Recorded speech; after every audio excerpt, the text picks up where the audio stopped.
अंधेरा। कृपया ध्यान दें। दिल्ली के द्वारका सेक्टर 26 में एक पुराना मकान खाली पड़ा था। आसपास के लोगों का कहना था कि 5 साल पहले मकान में रहने वाला खुराना परिवार रातों रात अचानक गायब हो गया और फिर कभी कोई उस घर में रहने नहीं आया। लेकिन आज सुबह से ही वहाँ चहल पहल थी। किसी मिश्रा परिवार ने घर खरीद लिया था और मिश्रा जी का बेटा अतुल और उसकी नई नवेली पत्नी कविता वहाँ रहने आने वाले थे। सुबह के वक्त अतुल और कविता घर में पहुँचते हैं। अतुल, घर की साफ सफाई तो बहुत अच्छी सी हो गई है। हाँ, देखकर लगता नहीं कि 5 साल से बंद पड़ा है। हाँ, लेकिन इतने दिन से कोई इसे संभालने क्यों नहीं आया? अरे कविता, इस मकान के मालिक का कोई अता पता नहीं, कहाँ चले गए कोई नहीं जानता। तो फिर आपने घर को किससे खरीदा? मकान मालिक के कोई दूर के रिश्तेदार हैं, बहुत कम पैसों में बेच रहे थे तो मैंने खरीद लिया। जानती हो ना, दिल्ली में जमीनों के भाव कितने हो गए हैं। हाँ, लेकिन कोई गड़बड़ तो नहीं है ना? नहीं बाबा, ऐसा कुछ नहीं है। अतुल बाथरूम में नहाने जाता है और कविता किचन में। तभी उसके हाथ से स्पून गिर जाती है। जैसे ही कविता स्पून उठाने के लिए नीचे झुकती है, उसे किचन की शेल्फ के नीचे किसी की आंखें नजर आती है। कविता चीख कर बाहर की तरफ भाग आती है। अरे कविता, कविता क्या हुआ? अरे तुम ऐसे चिल्ला क्यों रही थी? क्या हुआ? वहाँ अलमारी के नीचे कोई है।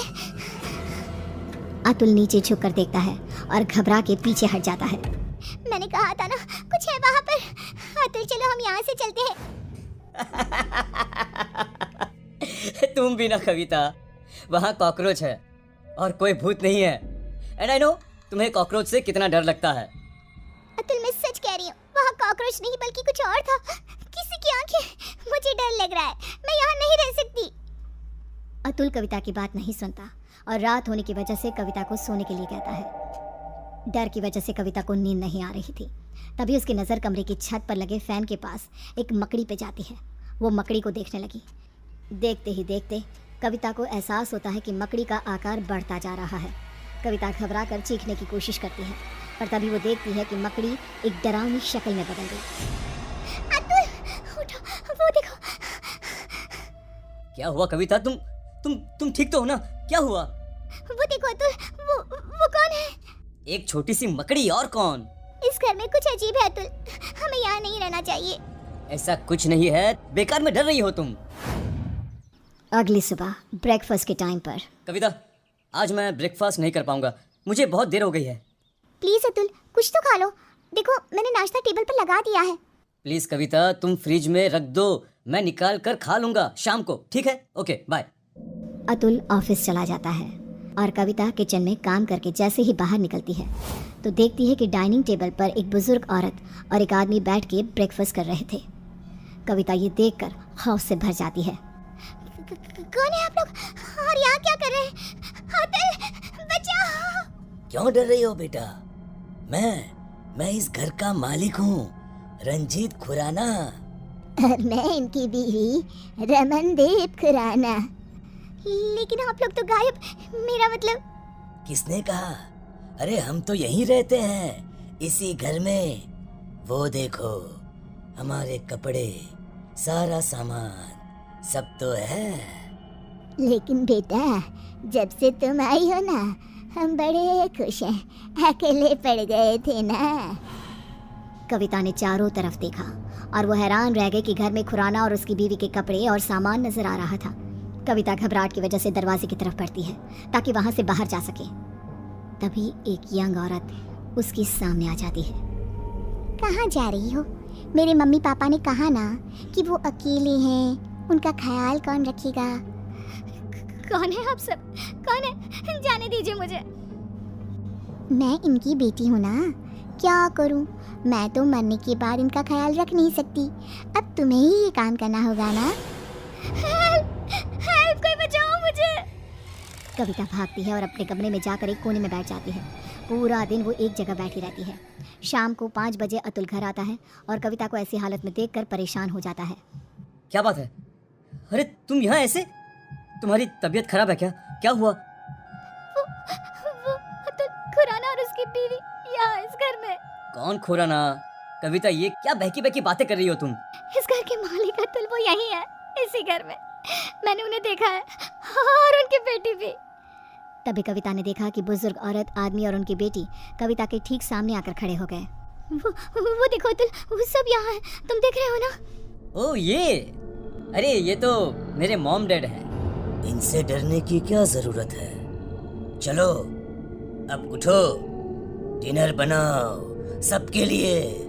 और सुनो, मम्मी पापा को इंसानों का मांस बहुत पसंद है, तो वही पकाना।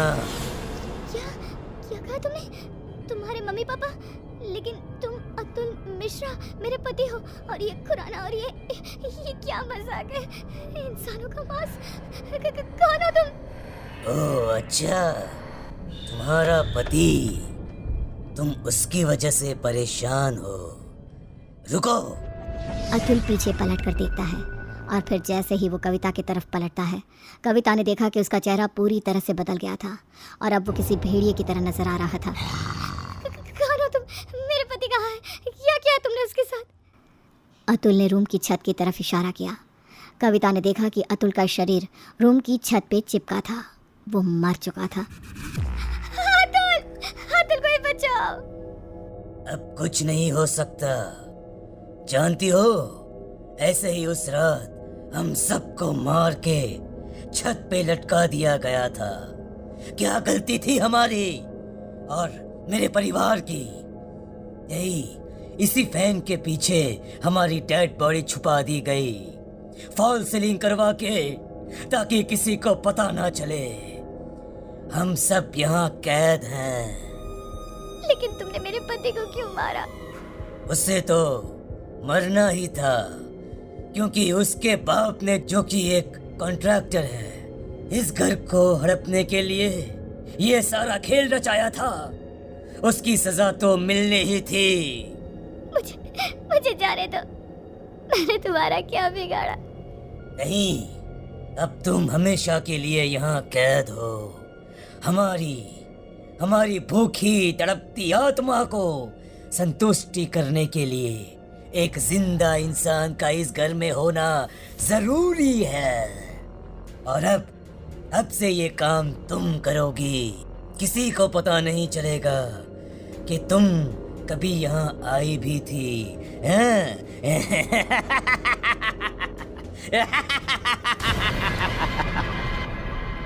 उसके बाद सेक्टर 26 में एक खबर और फैल गई कि खुराना के मकान में रहने आए अतुल और कविता भी अचानक से गायब हो गए। हेलो दोस्तों, ऐसी अच्छी वीडियो देखने के लिए हमारे चैनल को लाइक और सब्सक्राइब करें।